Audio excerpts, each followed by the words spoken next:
Huwag maging mapagmataas kung meron ka ngayon. Huwag mangmata ng kapwa mo kung alam mong mas nakakaangat ka kaysa sa kanya. Tulad nga ng kasabihan, bilog ang mundo. Hindi pare-pareho ang ikot nito. Baka pagising mo, ikaw na ang minamata ng tao.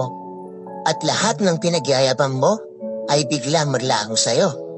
Walang permanente sa mundo, tandaan mo. Kahit ikaw pa ang pinakamayaman, pag tinamaan ka ng sakit, lahat yan mawawala sa'yo. Ugaliing maging mapagkumbaba, meron ka man o wala. Kasi, pag nawala ka sa mundo, lahat ng yaman mo may iwan yan sa lupa. Ikaw lang mawawala. Pero yung kabutihan pinapakita mo sa kapwa mo, di yan mawawala.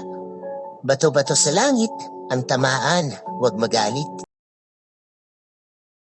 Swerte mo kapag may mga anak ka na mabait, matulungin, marunong umunawa at higit sa lahat may respeto sa mga magulang.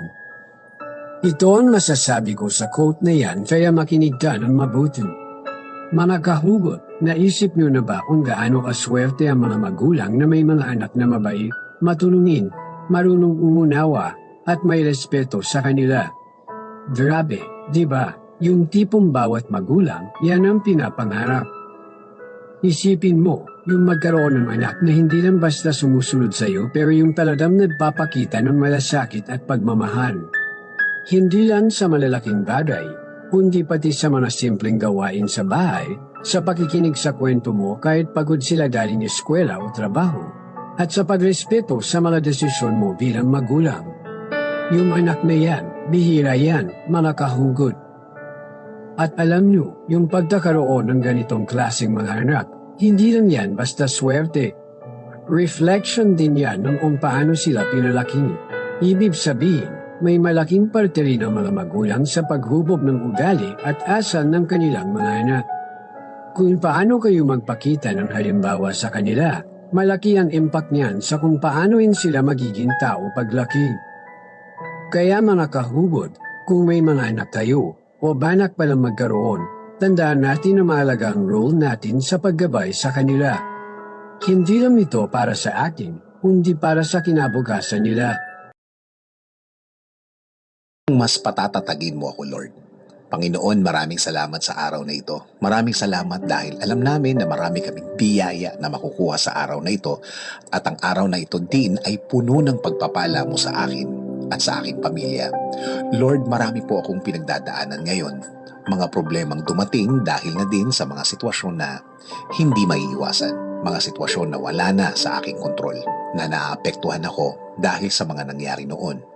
Dumadaan ako, Lord, sa mga araw na litong-lito na ako. Di ko na alam, Lord, kung saan pupunta at sino kakausapin ko para lang makatulong sa problemang kinakaharap ko sa mga panahong ito, Panginoon. Pero alam ko na andyan ka palagi para sa akin. Kung noong mga nakaraang mga linggo, nahihirapan ako. Ngayon, mas iisipin ko na tutulungan mo ako ngayon. Patawad, Lord, dahil minsan nakakalimutan ko na nagdaan na pala ako sa mga ganitong kabigat na mga problema. Na dumating din ako sa puntong ito. Walang makausap at di alam kung saan kukuha ng tulong. Panginoon, hindi ko talaga kakayanin to kung ako lang talaga. Ikaw at ikaw ang dapat kong kasama. Ikaw at ikaw ang dapat kong kapitan. Alam ko na hindi mo ako bibiguin, Lord. Alam kong mawawala ako sa sitwasyon na ito. Lord, isinusuko ko na po ang lahat sa inyo. Ibinibigay ko na po ang lahat ng problema ko. Kayo na po ang bahala sa aking sitwasyon. Alam kong gagaan na ang lahat dahil kayo na ang aking aasahan. Tulungan mo akong mag-focus sa iyo. Tulungan mo akong ikaw lang ang makikita ko at kakapitan. Natulungan mo na ako dati, Lord. Kaya alam kong tutulungan mo ako ulit ngayon. Tulungan mo akong huwag sumuko. Huwag bumigay. Alam kong mas malaki ang presensya mo at blessings kaysa sa aking nararanasan ngayon. Lord, patuloy mo akong bigyan ng guidance. Direct my path always, Lord. Give me the right way. Ilagay mo ko sa tama at tahimik na sitwasyon ng Panginoon. At lalong-lalo na, bigyan mo ko ng maraming pasensya sa pag-aantay na magbago ang lahat. Mas luminaw ang lahat. Alam na alam ko na magbabago ang lahat at alam kong matutupad ang lahat ng pangako mo sa akin. Panginoon, in Jesus' name I pray. Amen. Yung mga kapamilya mo habang nandyan pa sila kasi hindi mo alam kung hanggang kailan sila magtatagal. Ito ang masasabi ko dyan. Lodi, alam mo ba, isa sa pinakamahalagang bagay sa buhay natin ang pamilya. Sila yung kasama natin sa hirap at ginhawa, sa saya at lungkot. Pero minsan, nakakalimutan natin na hindi sila laging nandyan. Kaya mahalaga talagang mahalin natin sila habang nandyan pa sila dahil hindi natin alam kung hanggang kailan sila magtatagal. Isipin mo, yung mga simpleng sandali kasama sila, yan ang mga alaala na hindi mo dapat binabaliwala.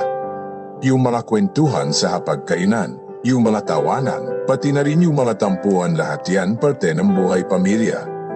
Kaya habang may pagkakataon ka, ipakita mo sa kanila kung gaano mo sila kamahal. Hindi kailangan ng malalaking bagay para ipakita ang pagmamahal. Minsan, yung mga simpleng bagay lang tulad ng pagtulong sa gawaing bahay, pagtanong kung kumusta ang araw nila, o pagyakap sa kanila bago matulog, malaking bagay na yon para iparamdam sa kanila ang iyong pagmamahal.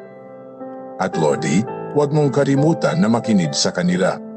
Minsan, mas gusto lang nila na may makikinig sa kanilang kwento o problema. Yung oras na binibigay mo sa pakikinig, isa yun sa pinakamagandang regalo na pwede mong ibigay sa kanila. Alam mo, yung pamilya, hindi lang sila basta kasama sa bahay. Sila yung suporta, gabay at inspirasyon. Kaya mahalaga na pahalagaan mo sila habang nandyan pa. Huwag mo hintaying mawala sila bago mo ma-realize kung gaano sila kahalaga. Isa pa, Lodi, yung pagmamahal sa pamilya, hindi lang yan nasusukat sa mga okasyon o espesyal na araw. Dapat, araw-araw natin silang pinapahalagahan. Huwag nating kalimutan na sabihin sa kanila kung gaano natin sila kamahal, hindi lang sa salita kundi pati na rin sa gawa. Lodi, alam mo ba, isa sa pinakamahalagang bagay sa buhay natin ang pamilya.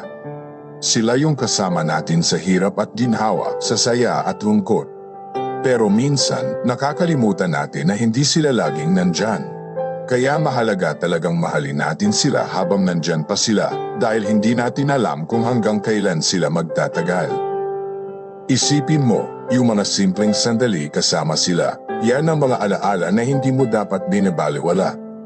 Yung mga kwentuhan sa hapagkainan, yung mga tawanan, pati na rin yung mga tampuhan, lahat yan parte ng buhay pamilya. Kaya habang may pagkakataon ka, ipakita mo sa kanila kung gaano mo sila kamahal. Sa uli, tandaan mo, Lodi, na yung pamilya, sila yung kayamanan na hindi matutumbasan ng anumang bagay. Kaya habang nandyan pa sila, ipakita at iparamdam mo sa kanila ang iyong pagmamahal. Dahil sa oras na wala na sila, yung mga alaala na lang ang maiiwan. Kaya habang may oras ka pa, gawin mo na ang lahat para hindi mo pagsisihan sa uli na hindi mo sila binigyan ng sapat na pagmamahal at oras.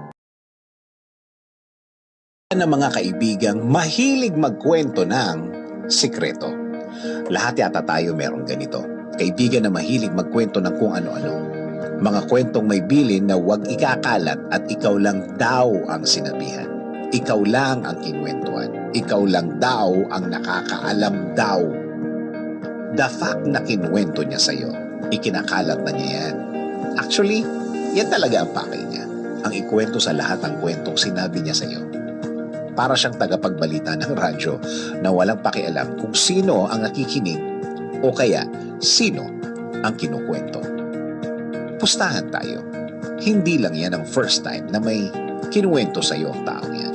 Marami ng pagkakataon ang nagawa na niyang ganyan. At isa ka sa mga beneficiary ng mga ganyang pagkakataon.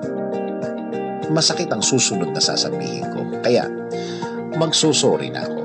Dahil may marirealize ka sa sasabihin ko na sana kapulutan mo ng aral. At sana may magbago sa iyo. Kaya kanya laging kinukwentuhan. Kasi nga, mahilig ka rin magkwento ng ganong mga kwento. Oo naman, birds of the same feather flock together, ika nga. Saan ba yan magkukwento kundi sa taong may nakukuha din siyang kwento? Sa taong kabanding na niya ng matagal at may communication line na talaga siya. Iwasan ito. Iwasan ang ugaling mapanira ng iba. Iwasan ito. Iwasan ang ugaling mapanira ng iba. Iwasan ang panghuhusga ng iba habang wala pang seryosong nasasaktan at sinusugod ka. Tigilan na. Stop na. Baka makahanap ka pa o kayo ng katapat nyo. Nasa dulo pa naman ang magsisisi. Wala nang atrasan yan. Wala nang balikan. Wala nang bawian yan. Once na nabalitaan ka na may sinasabi ka, delikado ka na. Ang mahirap, baka may madamay pang iba. Sa mundo pa naman ng kachismisan, minsan, sinabi mo nga ang isang bagay, pero nung nakarating sa tao na nasaktan, may dagdag na. Iba na ang kwento, iba na ang takbo ng mga pangyayari.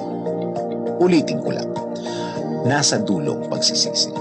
Baka ikaw ang mabalikan, kung tutuusin, ikaw ang pinakakaunting sinabi, pinaka hindi nakialam.